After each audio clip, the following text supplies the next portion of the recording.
Today we're speaking about minerals. Albion is a leading company in the production of chelated minerals, and we'd like to speak just about some of the different minerals, Max, and what their uses are and so on. First being one that's causing a lot of interest today, vanadium. Right. Well, you know, the thing about vanadium is people didn't really know much about it at all for a long, long time. And then they started doing some research in the area of diabetes and blood sugar disorders. And what they found was, lo and behold, vanadium had a very positive impact on blood sugar, much in the way maybe a chromium would, but even to a stronger degree. Mm-hmm. So vanadium is very good in terms of helping you utilize your glucose.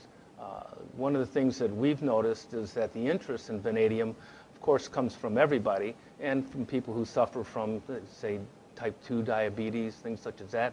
But athletes in particular have been really after vanadium products, and it's because the athletes feel that in the course of an athletic event that they need vanadium to help stimulate their ability to use their energy better, and the vanadium, they believe, helps them do that, unlocks it, if you will, as an energy source, and gets it more involved in metabolic actions that help them build muscle and perform better. Mm-hmm. Are we able to get vanadium from foods we eat? Typically, it's not very available at all. Mm-hmm. You get a small amount, and you don't need a lot of vanadium. Mm-hmm. You need really 20 to 30 micrograms a day. Mm-hmm. But even at that level, vanadium is not found in that many foods. And the other thing about vanadium, much like chromium, is that it doesn't get really well absorbed, and especially if you get your vanadium in an inorganic form, like it would be present in most of your vegetables and things such as that. Mm-hmm.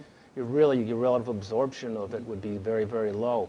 In like a chelated form that we produce, it's a this being a chelate, we have in the vanadium chelate, we would have the vanadium in the center, and we'd have niacin and glycine forming the chelate. What we find is that from work done by a USDA scientist years ago, Dr. Mertz, is that chromium and vanadium, but in particular it's modeled after chromium, the true GTF chromium is a chromium organically bound in a coordinate covalent fashion to glycine and niacin and the rest of the glutathione molecule to form the GTF chromium. Mm-hmm.